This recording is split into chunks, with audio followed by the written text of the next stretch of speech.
everybody, and welcome to the round glass review for the unobtainably hard to find Nikon Nikkor-H.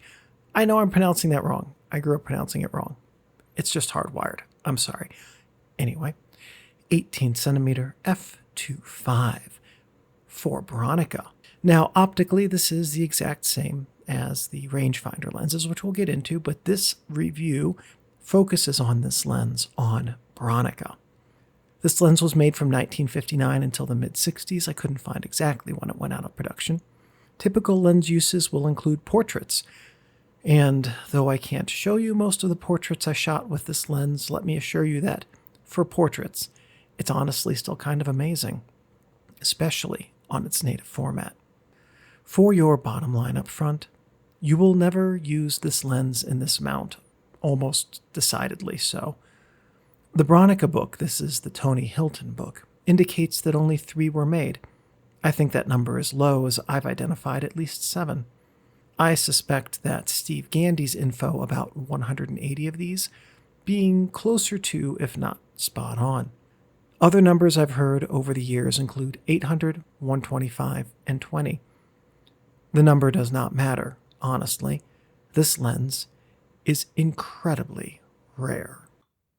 Your focal length and angle of view on 6x6 are 180 millimeters and 25 degrees.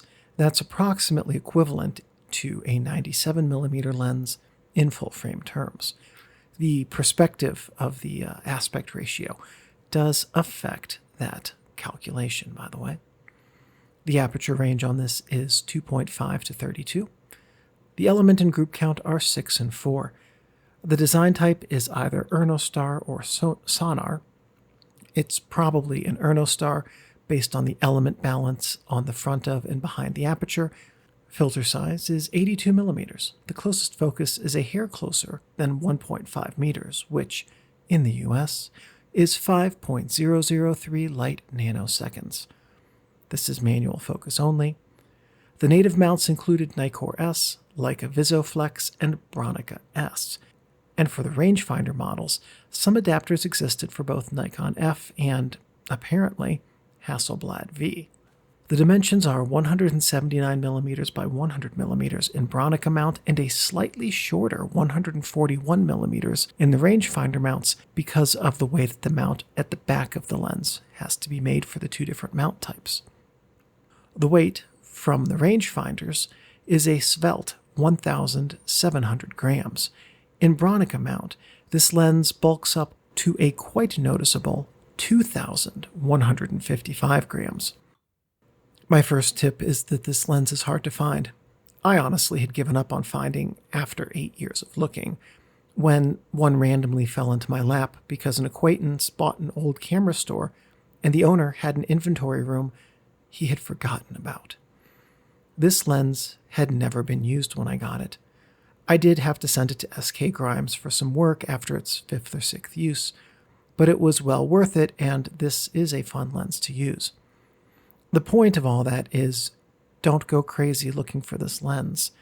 If you do get one, you will spend your time using it, panicking that it will be damaged. Trust me on that. Get something more common instead. My next tip is that this lens is heavy, and you will feel it. The weight does make it a bit easier to handhold because the violence in the Bronica's mirror slap is heavily mitigated by this lens's massive inertia. My last tip is that this is an awesome subject isolation lens, a large part of why it's so good for portraits. If you have and want to use this lens, keep it as a studio lens and don't take it hiking. There are a few scares, quite like falling on a trail while carrying this lens, and you can just trust me on that. The Nikkor-H 18cm 2.5 delivers sonar-typical blurry areas, but, to my eye, they're probably the best of any lens I've ever used.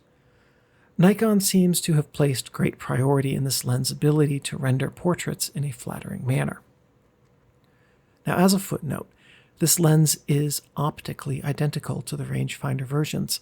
It's just that the design itself happened to cover 6x6, and that's why this lens is available for Bronica. Sharpness is, by the standards of its day, good, but we're talking mid-70s lens design here. By today's standards, sharpness is on par with the lowest end of third-party budget lenses. Don't seek out this lens because you want it to perform with amazing sharpness. It will render eyelashes in detail, but not irises. And this is, by the way, something that makes it a great portrait option because the slight softness will flatter subjects. Build quality is good, but these lenses are so heavy that with heavy use they can tear themselves apart. Frankly, the small screws that hold these together are not up to the task, and being carried around in a camera bag can strip those screws. You don't need to ask me how I know, because I already mentioned that this had to go to SK Grimes. Contrast is a bit flat, but that leaves a lot of room to deliver contrast enhancement in post. I quite like how this lens performs in that regard, but I unabashedly prefer flatter lenses as they tend to deliver better shadow detail. Out of focus areas are the best, I guess maybe second best, of any lens I've ever used. This is either tied with or maybe a hair behind the Minolta and Sony 135 STF lens I reviewed some years back, and that's very, very high praise. This Nikkor-H 18cm transitions to blurry areas from sharp in a superb manner that feels natural and complements every subject well. Flare and ghosting never manifested for me, which may just be down to the fact that I have the OEM lens hood and used it every time I had this lens out. Balance with cameras is laughably front-heavy, even on a heavy old Bronica S2A. Now, unique to this review and so far in this series, this lens does suffer from aperture focus shift. Now, what that means is that, and this is a problem limited to old, long lenses, as you adjust the aperture, the focus point will shift slightly. It's not going to jump around the frame, but it will focus perpendicular to your film plane.